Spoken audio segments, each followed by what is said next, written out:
सौतेली बहनें। रंगापुर नाम के गांव में शालिनी नाम की एक औरत रहा करती थी। उसे दो बेटियां थी। एक का नाम था शिवानी और दूसरी का सुहानी। शिवानी जब छोटी थी तब उसकी माँ गुजर गई थी, जिसके कारण उसके पिता रघु ने दूसरी शादी कर ली। मगर उनका भी कुछ सालों में बीमारी की वजह से देहांत हो गया और इसी वजह से शिवानी के मन में उसकी माँ और बहन के प्रति प्रेम उत्पन्न नहीं हो पाया। शिवानी और सुहानी में हमेशा झगड़ा हुआ करता था। दोनों भी बहनें एक दूसरे से कभी प्यार से बात नहीं करती थी। शालिनी ये सब देख बड़ी चिंता में रहा करती थी। ऐसे ही एक दिन, शिवानी सुहानी, चलो आ जाओ, खाना खा लो। हाँ माँ, आई। हाँ माँ, मैं भी आई। ऐसा कहकर दोनों बेटियां वहां आ जाती है और देखती है तो उनकी माँ ने उन दोनों के लिए गाजर का हलवा बनाया था। वो देख सुहानी और शिवानी बहुत खुश हो जाती है। माँ, तुमने ये हलवा मेरे लिए बनाया है? मुझे बहुत पसंद है।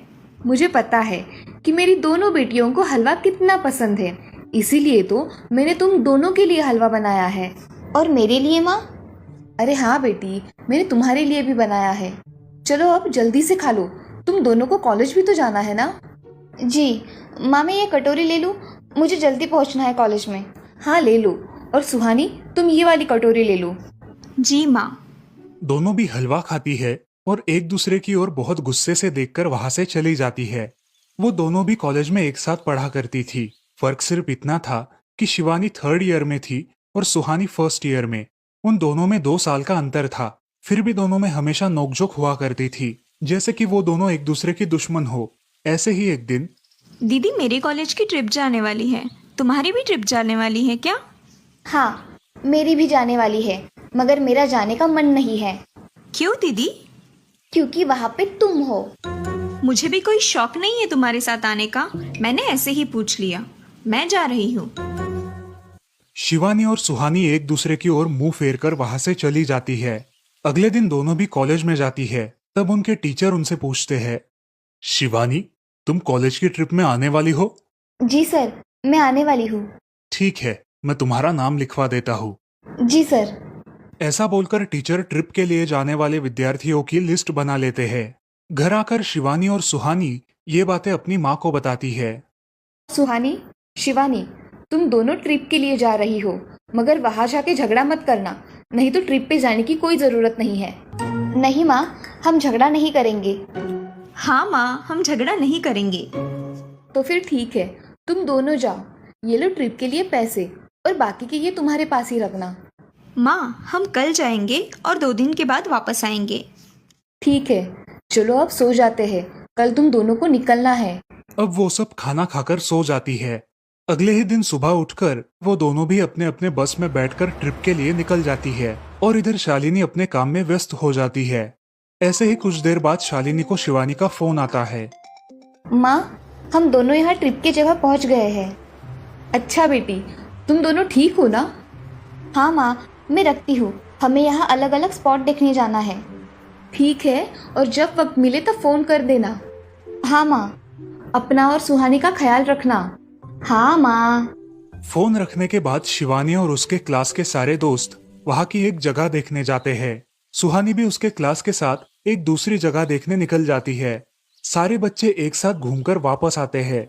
शिवानी सुहानी को ढूंढती है, मगर सुहानी उसे कहीं दिखाई नहीं देती। इसीलिए शिवानी को बड़ी चिंता होने लगती है। अरे, ये सुहानी कहाँ रह गई? इसका तो कुछ भी पता नहीं, कहाँ ढूंढूं इसे? तभी शिवानी को सुहानी दिखाई देती है और उसके जान में जान आ जाती है। सुहानी, कहाँ गई थी तुम? मुझे कितनी चिंता लग गई थी तुम्हारी। अरे, मैं यहाँ ही थी मेरी सहेलियों के साथ, मुझे कुछ नहीं हुआ। ऐसा बोलकर सुहानी वहाँ से चली जाती है। दूसरे दिन सब लड़के लड़कियाँ जल्दी उठकर अपनी तैयारी कर लेते हैं और पहाड़ पर जाने के लिए निकलते हैं। वो सब आज थोड़ा घूमकर शाम तक निकलने वाले थे।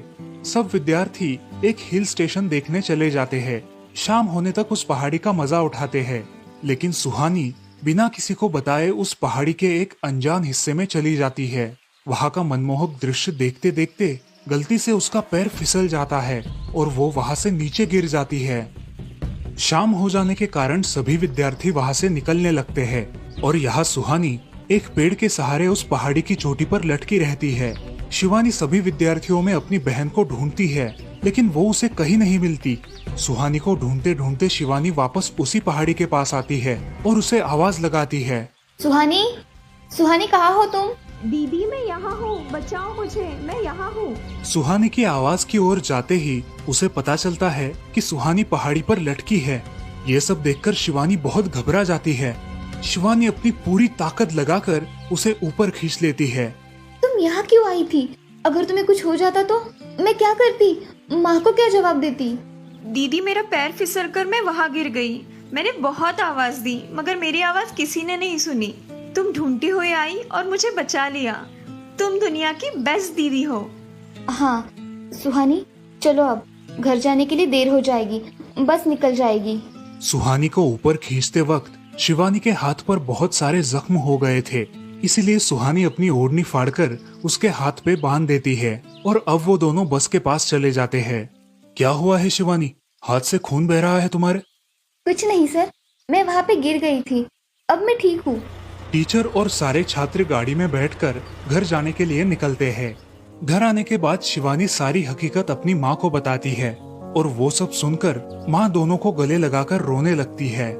तुम दोनों एक दूसरे के साथ होते हो, इसीलिए मुझे कोई टेंशन नहीं रहता, मगर मेरी बच्चियों, खुद का भी ख्याल रखा करो। उस दिन के बाद दोनों सौतेली बहनों ने अपने बीच की सब नोकझोंक बंद कर दी और हंसी खुशी सगी बहनों की तरह रहने लगी। दोस्तों, इस कहानी से हमें ये सीख मिलती है कि हम सबको एक दूसरे के प्रति द्वेष की भावनाएं छोड़कर प्यार से रहना चाहिए। चंदनपुर नाम के गांव में चंपा नाम की एक औरत रहती थी। पति, 2 बच्चे और एक बेटी, ऐसा उनका पूरा परिवार था। उसका पति श्रीधर पोस्ट ऑफिस में जॉब करता था। उसके कमाई से ही घर चलता था। चंपा ने अपने घर के सामने एक छोटी सी दुकान खोल के रखी थी। उससे उसे जो भी मुनाफा होता वो अपनी बेटी की शादी के लिए जमा करके रखती। ऐसे ही बहुत दिन बीत जाते हैं। अब बच्चे भी बड़े हो जाते हैं। बड़ा बेटा अशोक डॉक्टर और छोटा बेटा रवि वकील बन जाता है और दोनों अपनी ट्रेनिंग पूरी करने लगते हैं। एक दिन उनकी बहन ज्योति के लिए एक अच्छा रिश्ता आता है और ज्योति की शादी पड़ोस के गांव के सरपंच जी के बेटे से हो जाती है। ज्योति बहुत ही कामचोर और गुस्सा करने वाली होती है। इसी कारण उसके ससुराल से उसे निकाल दिया जाता है। वो अपने पति को लेकर अपने मायके रहने आती है।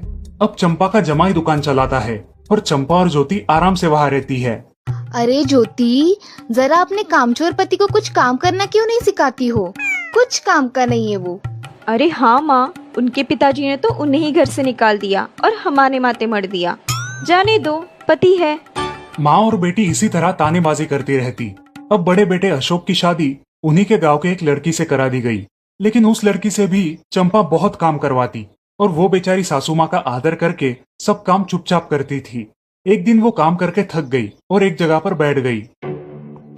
ए कामचोर कमला, इतना सारा काम पड़ा है घर में, क्या वो तुम्हारा बाप आके करेगा? चलो उठ, काम कर।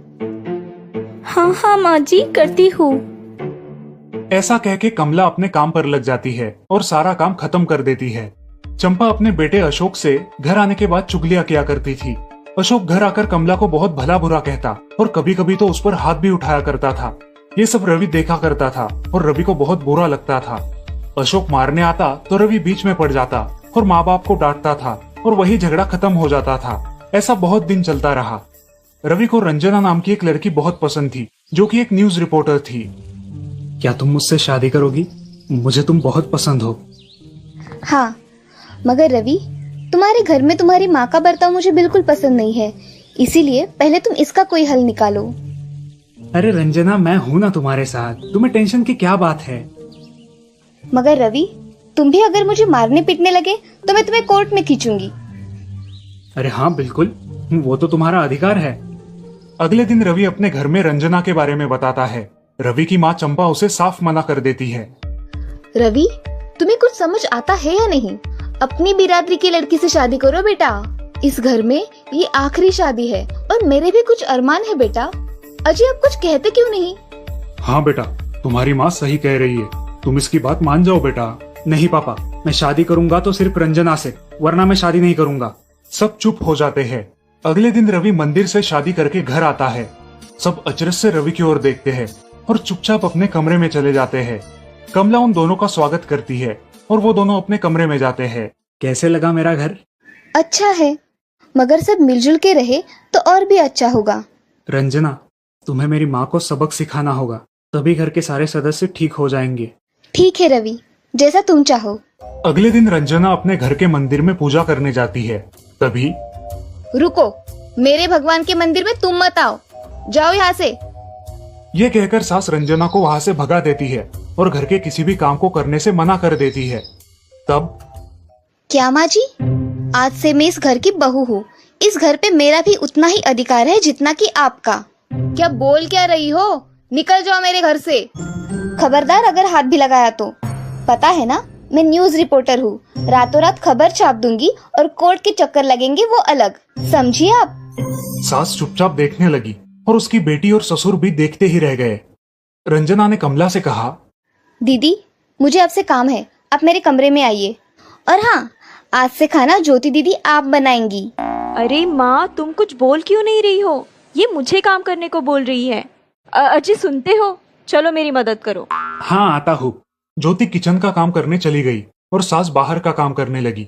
रंजना कमला को लेकर अपने कमरे में गई और उससे कहा, कमला दीदी, आप कुछ कहते क्यों नहीं? आप चुपचाप सह लेती हो, उसका ये नतीजा है। अब देखो दीदी कैसे काम कर रही है। आप कुछ काम करती थी क्या शादी के पहले? नहीं रंजना, मगर अब घर से ही अपना खुद का कुछ व्यवसाय शुरू करने का सोच रही हूँ। बहुत अच्छे दीदी, अब आप किसी से मत डरिए, हम हैं आपके साथ। सच में किसी के साथ होने का कितना महत्व होता है। अब उसकी सासू माँ ही घर के सारे काम करने लगी थी और ज्योति को काम करवाने की वजह से ज्योति भी अपने ससुराल जाने की सोच रही थी। अजी, यहाँ तो काम वाली से भी ज्यादा बुरी हालत हमारी हो गई है। चलो हम हमारे घर चलते हैं, सब है हमारे यहाँ। अरे रे, आप कहाँ चली? अभी भी काम बाकी है। ज्योति का पति रंजना से धन्यवाद कहता है और ज्योति को लेकर अपने घर चला जाता है। अब सासू माँ एक दिन पूरा काम करके इतना थक जाती है कि उसके बदन में बहुत दर्द होने लगता है। तब दोनों बहू सास के पास चली आती है और एक बहू सास के पैर दबाती है तो दूसरी बहू सर दबाती है। सासू माँ उठकर रोने लगती है। मुझे माफ कर दो मेरी बेटियों, अब से कभी ये गलती नहीं होगी। सास को उसके किए पर पछतावा होता है और ये देखकर घर के सभी सदस्य बहुत खुश हो जाते हैं। रवि और रंजना भी बहुत खुश होते हैं। वाह बहू, जो आज तक नहीं हुआ वो तुमने करके दिखाया। बहू हो तो ऐसी। रंजना अपने बर्ताव के बदले माफी मांगती है और अब सब लोग खुशी खुशी रहने लगते हैं। तो दोस्तों, इस कहानी से हमें ये सीख मिलती है कि हम सब मिलके परिवार बनता है और हम सब परिवार का महत्वपूर्ण अंग होते हैं। परिवार के काम मिल बांट कर करना ये हमारी वैयक्तिक जिम्मेदारी है।